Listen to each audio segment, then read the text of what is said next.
What's up, guys? I'm DK, and you're watching Pro Wrestling What If, the series where I look at the different what if scenarios as terms of the world that we call professional wrestling. For over 20 years, the Elimination Chamber has been one of WWE's most gruesome structures, standing over 16 feet tall, weighing a total of 16 short tons, 10 of which are steel, having appeared once a year on various pay-per-views since 2002 until becoming its own event in 2010. Although WWE has made the correct decision on various Elimination Chamber match winners, there are some instances where they got the winner wrong, to where we wonder what would have happened if it was different. So that's going to be the topic of today's video. It's what if every Elimination Chamber match winner was different. Not only am I going to discuss who I think would have won besides the actual winner, but also discuss the other scenarios with the other 4 participants involved in the match. And if you end up enjoying this video, don't forget to hit that like button, share this to all your friends, subscribe, and press the notification bell for when future episodes get released, and leave a comment down below about today's topic or suggesting a future topic for an episode of Pro Wrestling What If. And if you want to watch every episode of Pro Wrestling What If 24 hours before anyone else, definitely consider joining our YouTube channel membership down below. It's only $1.99 a month. You get to watch every episode, like I mentioned, 24 hours before anyone else, including our monthly PLE predictions what if videos. And you also get a shout out with a couple of other perks also, which, speaking of shout outs, shout out goes to Jackson Weingart, Jada Sanchez, Fox Starkiller, Mr. Randomizer, and Lola Pines for joining our YouTube channel membership. So definitely consider joining our YouTube channel membership. It'll be greatly appreciated, and with enough interest,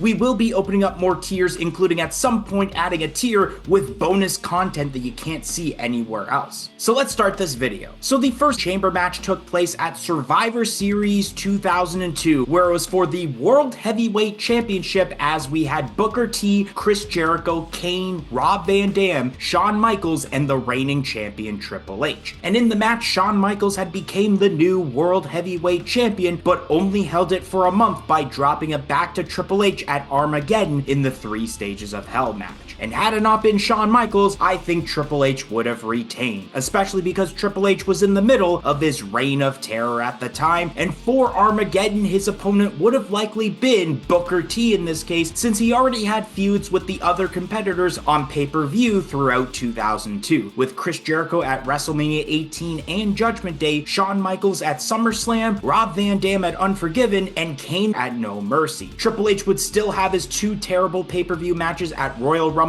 and No Way Out 2003 against Scott Steiner, and for WrestleMania 19, his opponent wouldn't have been Booker T, but I think in this case it would have been Shawn Michaels, as this would be the event where he wins his first world championship since Survivor Series 1997. And as terms to the other competitors, I feel that if Shawn Michaels only got to hold the title for 1 month, I feel that's the same case for the rest of the competitors. The second chamber match took place at SummerSlam 2003 for the World Heavyweight Championship, which had Chris Jericho, Goldberg, Kevin Nash, Randy Orton, Shawn Michaels, and the reigning champion Triple H, which in this match Triple H had retained the World Heavyweight Championship but would drop it to Goldberg at the following pay-per-view Unforgiven. And if it wasn't Triple H, it would have been Goldberg. And that's because originally Goldberg was going to win the match, but he had refused to go on the upcoming overseas tour, so it was pivoted for Triple H to retain the title, so it was featured on the tour, even though he was dealing with a groin injury at the time. So if Goldberg was champion, the storyline of Triple H issuing the $100,000 bounty would happen while Triple H is recovering from his injury, and with people constantly failing at trying to get the world championship from Goldberg, Triple H would be able to make it back in time for Armageddon, where in the real timeline, Goldberg did drop the title to him at that event, so we still set up Goldberg versus Brock Lesnar at WrestleMania 20. And if it was any of the other competitors, Triple H would be able to properly eventually recover from his groin injury, and the championship would be defended during the overseas tour. And just like Triple H in the real timeline, they would still drop the World Heavyweight Championship to Goldberg at Unforgiven 2003 to rebuild him back. This scenario would have been interesting if Kevin Nash won the title, considering Goldberg would be getting his revenge on him for ending the undefeated streak back in WCW. The third chamber match took place at New Year's Revolution 2005, which was for the vacant World Heavyweight Championship that had Batista, Chris Benoit, Chris Jericho, Edge, Randy Orton, and Triple H. Triple H would go on to win the World Heavyweight Championship and retain the title in a match against Randy Orton at Royal Rumble a few weeks later, then dropping it to Batista at WrestleMania 21, who had won the Royal Rumble match to get the opportunity. And I think if Triple H didn't win the title, it would have been Randy Orton, as the original plan for WrestleMania 21 was for Randy Orton to win the Royal Rumble and go on to win the World Heavyweight Championship from Triple H. That would be until Batista started getting an organic reaction from the crowd, and plans had switched to have Batista do exactly what Orton was going to do. Randy Orton would still have the match against Triple H for the World Heavyweight Championship, but the match ends without a definitive finish. Batista would still go on to win the Royal Rumble, and we would get the manipulation storyline, like in the real timeline, of Triple H trying to get Batista to choose JBL as his opponent for WrestleMania, so Triple H in this case can get another match with Randy Orton at WrestleMania. At the end of the day, Batista would still choose the World Heavyweight Championship, but instead of a singles match, it would be a triple threat match involving Batista, Triple H, and Randy Orton, considering the match at the Royal Rumble, like I mentioned, didn't have a definitive finish, so that it would allow Triple H to be in the match. And the match would likely still have Batista walk out as the champion and eventually bring the title to the SmackDown brand. If Batista had won the match, the babyface turn officially happens for Batista the night after New Year's Revolution and leaves Evolution when Triple H tries convincing him to give him the title like he did with Orton in 2004. Batista defends the title against Randy Orton at Royal Rumble and ends in a double disqualification when Triple H and Ric Flair interfere to attack them both, still leading to the same match with Randy Orton's scenario of the Evolution triple threat match at WrestleMania 21, which probably has some people thinking if Randy Orton ends up challenging for the World Heavyweight Championship, who ends up facing The Undertaker at WrestleMania. And depending on when you're watching this specific video, that answer will be discussed on a different video that I plan to do. And for Jericho, Benoit, and Edge, they would suffer the fate of Triple H's Reign of Terror and drop the title at Royal Rumble once again, still setting up for Batista versus Triple H at WrestleMania. And all three of these competitors would still compete in the first ever Money in the Bank ladder match, especially Edge, since he was the one who ended up winning the match in the real timeline. The fourth chamber match took place at New Year's Revolution 2006, this time for the WWE Championship for the first time, which had Carlito, Chris Masters, Kane, Kurt Angle, Shawn Michaels, and the reigning champion John Cena. John Cena had retained the WWE Championship in a bloody mess, with Edge cashing in his Money in the Bank briefcase he had been holding since WrestleMania 21 and winning the title from John Cena. That is until he would drop it back to him a few weeks later at Royal Rumble. And I think in this case, Kurt Angle would have won the match, which this is an interesting scenario considering that if Kurt Angle wins the WWE Championship at New Year's Revolution, he wouldn't jump over to SmackDown later that week and become the World Heavyweight Champion by winning the 20-man Battle Royal. And just like his reign as World Heavyweight Champion, I do think Kurt Angle would be holding the WWE Championship until WrestleMania 22, with his match at the event being a singles match against John Cena. John Cena would win back the WWE Championship, but out comes Edge to cash in the Money in the Bank briefcase and become the new WWE Champion and ignite the feud they already had throughout 2006 in the real timeline. Just like Kurt Angle, I think Shawn Michaels holds on to the WWE Championship until WrestleMania 22, as he would drop it to John Cena, and this would give us the match they ended up having at WrestleMania 23, this time a year earlier, but with Cena not going in as the champ, leading to once again Edge cashing in the Money in the Bank briefcase and walking out of WrestleMania 22 as the WWE Champion. But as terms to the other competitors, they would defend the WWE Championship against John Cena and lose the title to him at Royal Rumble. But then once again, Edge would cash in his Money in the Bank briefcase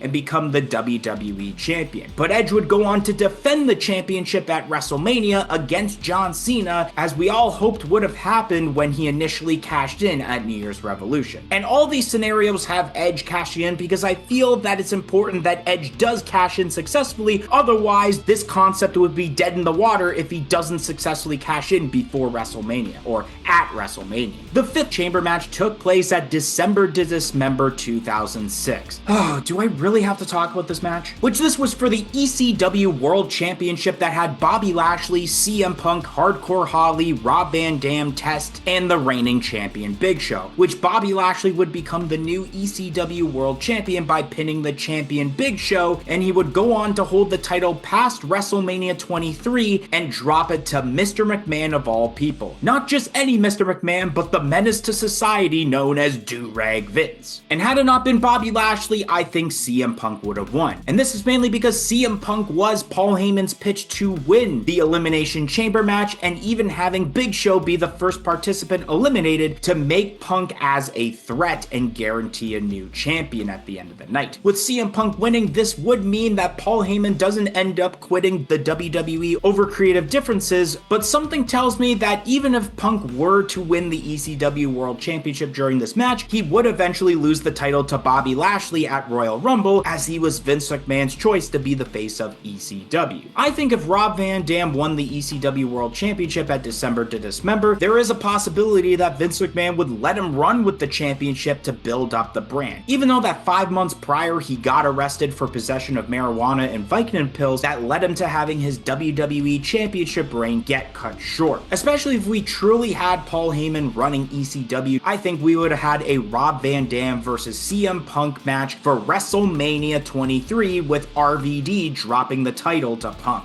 Big Show was already on his way out of WWE as he was dealing with nagging injuries and decided not to renew his contract. So if he retained the title at December to Dismember, he would have dropped the title at Royal Rumble and it would have been still to Bobby Lashley. And when it comes to Hardcore Holly and Test, both would be dropping the ECW World Championship to Bobby Lashley at Royal Rumble, especially with Test already challenging for the title in the real timeline at the event and losing the match. The 6th chamber match took place at No Way Out 2008, where the winner challenged for the World Heavyweight Championship at WrestleMania 24, which had Batista, Big Daddy V, Finlay, MVP, The Great Khali, and Undertaker. Undertaker would go on to win the match and challenge Edge in an instant classic match at WrestleMania 24. So had it not been The Undertaker, I think it would have been Batista, because Batista was really the only person in that match that was close to being on the same level as The Undertaker. So Batista would have been a viable option to face Edge, but I do think that Edge would have retained the title at WrestleMania, so he does end up dropping the title to Undertaker at Backlash.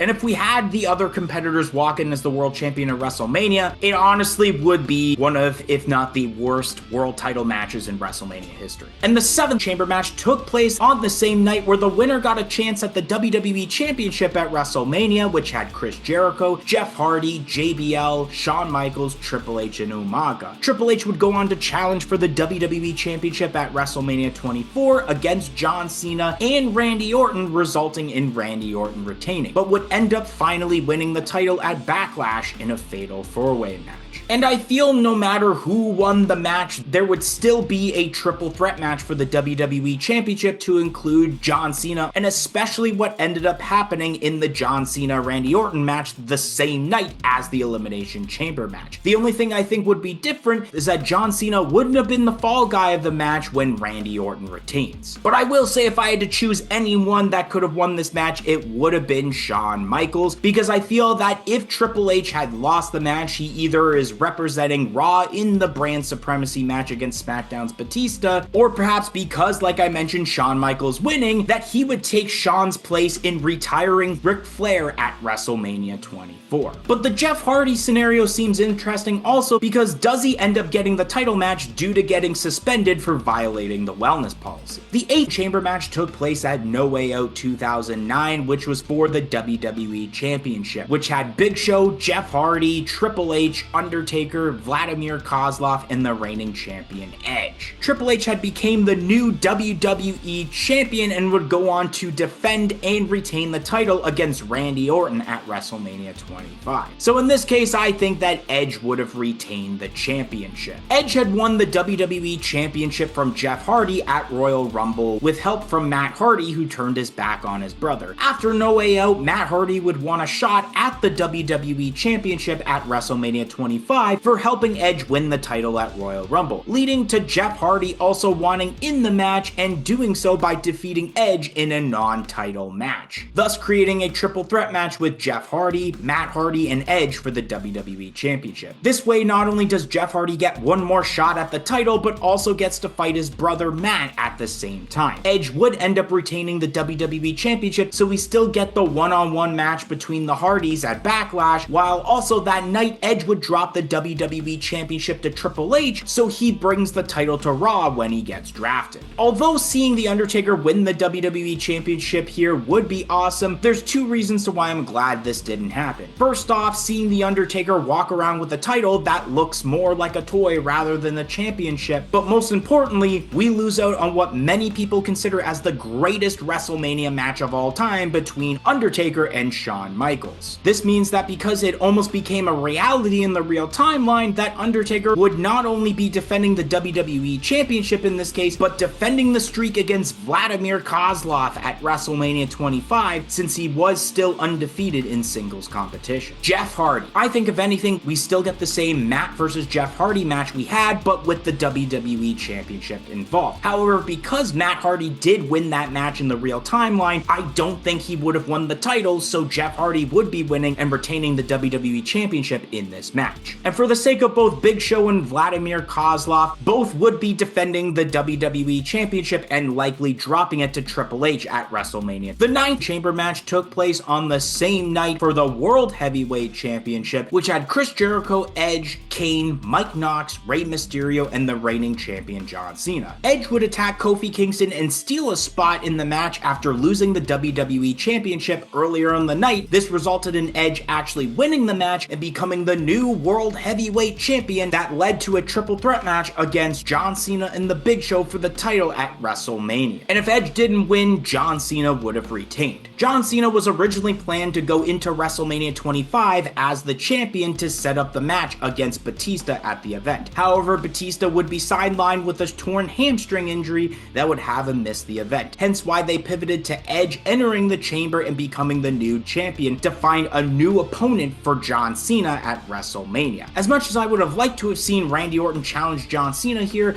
I think that because in this case that Triple H still walks out as WWE champion instead of having both chamber match results be different, that Randy Orton would still challenge for the WWE Championship to extend Orton's rivalry with the McMahon family. Seeing Edge lose 2 chamber matches in the same night would be a weird booking decision, so if John Cena retained, then Edge would once again find a way to get that title match against John Cena, with John Cena retaining the title at the event instead of winning like the real timeline. And when it comes to the other competitors, simply John Cena gets his rematch and it's one-on-one. The 10th chamber match took place at Elimination Chamber 2010 for the WWE Championship, which had John Cena, Kofi Kingston, Randy Orton, Ted DiBiase, Triple H, and the reigning champion Sheamus. John Cena would become the new WWE champion by submitting Triple H with the STF. However, Mr. McMahon would set up an impromptu match with Cena defending his newly won title against Batista, in which he lost the title during that match, setting up John Cena versus Batista for the WWE Championship at WrestleMania 26. Sheamus and Triple H would still face each other regardless of who won the WWE Championship between the two, since Sheamus would get his rematch clause if Triple H won, but with WWE wanting to make the John Cena versus Batista match happen regardless of there being a title or not, Triple H would be a perfect person for Sheamus to defend the WWE title against at a WrestleMania. And regardless of who won the WWE Championship between Randy Orton and Ted DiBiase, they would be facing each other in some sort of way at WrestleMania 26. With Randy Orton winning, I still see the triple threat match happening that included Cody Rhodes. But I don't know if that could happen if Ted DiBiase was the champion, but either way, Randy Orton would still walk out as champion, since I don't think Ted DiBiase would have been able to carry the title long term. Kofi Kingston would end up defending the WWE Championship against Sheamus at WrestleMania 26, but drops it back to him as there was no way WWE would have had long-term plans with Kofi Kingston at this time, unlike his run with the WWE Championship that we saw in 2019. The 11th chamber match took place in the same night for the World Heavyweight Championship, which had Chris Chris Jericho, CM Punk, John Morrison, Rey Mysterio, R-Truth, and the reigning champion Undertaker. Chris Jericho would become the new World Heavyweight Champion after taking advantage of Shawn Michaels' interference as he hit Sweet Chin Music on the Undertaker, setting up for Royal Rumble winner Edge to choose Chris Jericho as his opponent for WrestleMania 26. Had it not been Chris Jericho, I think the winner would have been CM Punk. Undertaker losing the way he did was the right call, but the ending of the match had to have a heel pick up the scraps after Shawn Michaels' interference, which Chris Jericho and CM Punk were the only heels in the match, so it had to be one of those two. Otherwise, if we were to crown a babyface champion, then Undertaker couldn't be involved in the final two of the match. With Edge winning the Royal Rumble and still going for the World Heavyweight Championship, since the WWE Championship scene was reserved for John Cena versus Batista, he would face CM Punk in a match at WrestleMania, and his feud with Chris Jericho would be delayed. Unlike the real timeline, Edge would end up walking out of WrestleMania 26 as the champion. And this might be a positive because with Chris Jericho not placed in a match, he could win the Money in the Bank ladder match instead of Jack Swagger, and with Edge winning the title, perhaps Chris Jericho cashes in on the SmackDown after WrestleMania like Swagger did to win the title and ignite his feud with Edge. Due to Edge winning the Royal Rumble, it's hard to imagine a world where Edge chooses the World Heavyweight Championship, but it's Undertaker going in as the champion, knowing that we wanted the rematch with Shawn Michaels and that Batista versus John Cena would be locked in. Shawn Michaels had tried winning the Royal Rumble match in order to get his match with The Undertaker and was unsuccessful. He tried getting transferred to SmackDown and joined the Elimination Chamber match with Undertaker but couldn't. So I feel in this timeline where we don't get the rematch of Undertaker versus Shawn Michaels, that either he has a different opponent and retires that night, or he still continues for another year and has the match with Undertaker at WrestleMania 27. And when it comes to the other competitors, they would defend their title and drop it to Edge. The 12th chamber match took place at Elimination Chamber 2011 for the World Heavyweight Championship, which had Big Show, Drew McIntyre, Kane, Rey Mysterio, Wade Barrett, and the reigning champion Edge, which Edge would go on to retain the World Heavyweight Championship and defend it against Royal Rumble winner Alberto Del Rio at WrestleMania 27 and successfully retained against him. And I think had Edge not retained, Rey Mysterio would have won the title. Rey Mysterio was already in a feud with Alberto Del Rio throughout the second half of 2010, so reigniting it for a match at WrestleMania would make sense. With the power of hindsight and knowing about Edge's retirement shortly after WrestleMania, would he have gotten a singles match against Christian at the event if he wasn't in the title picture? Big Show, being the only babyface in the match besides Rey Mysterio and Edge at this point, would have made an easy option to do as a singles match against Alberto Del Rio. However, I do think that with this timeline that Alberto Del Rio would walk out as the new World Heavyweight Champion. And when it comes to the other competitors, since the rest are heels, a triple threat match would happen with Edge and Alberto Del Rio, so we don't run into heel versus heel as a singles match, with Edge very likely walking out as the brand new World Heavyweight Champion. The 13th chamber match also took place that same night, where the winner got a chance at the WWE Championship at WrestleMania, which had CM Punk, John Cena, John Morrison, King Sheamus, Randy Orton, and R-Truth, which John Cena would end up winning the match by pinning CM Punk and go on to face The Miz at WrestleMania 27 in the main event of the show. And if it wasn't John Cena, I think Randy Orton would have won the match. Although we had Randy Orton versus The Miz at Royal Rumble the month prior,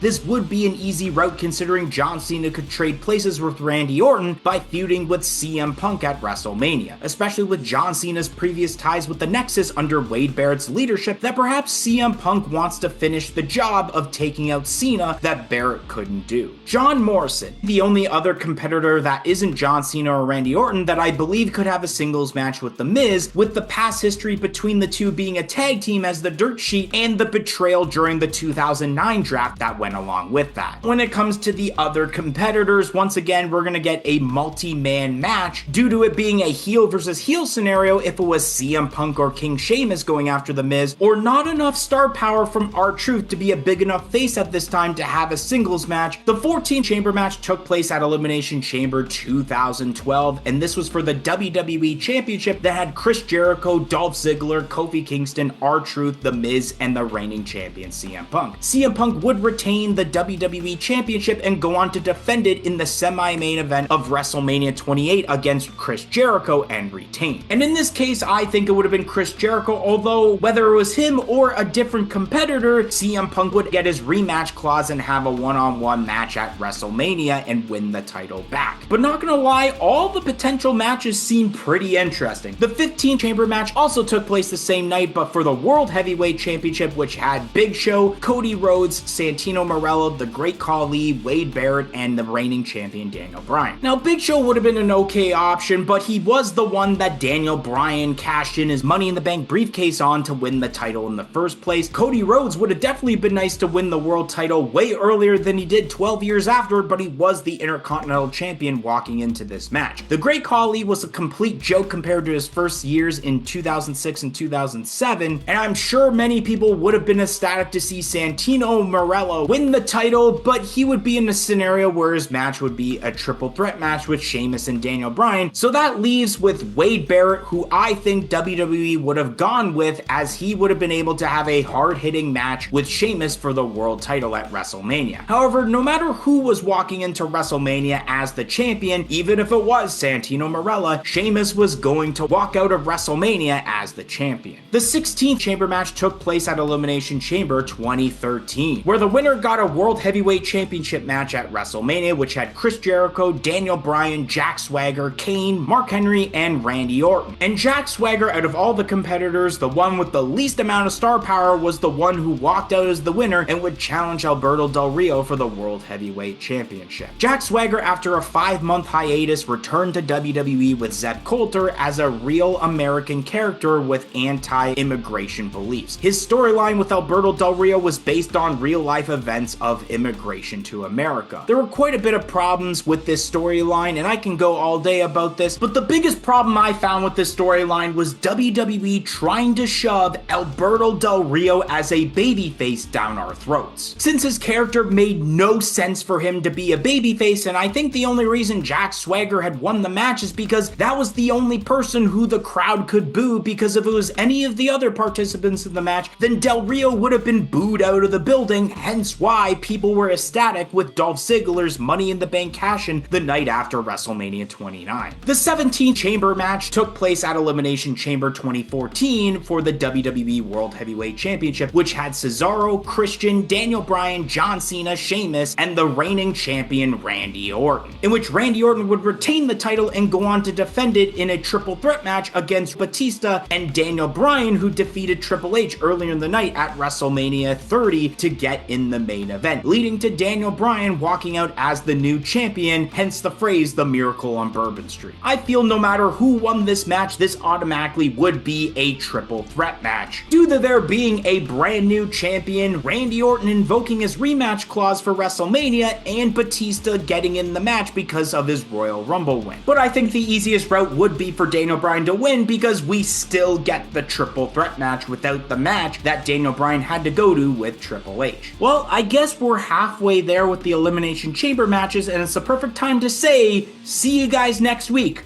for part 2.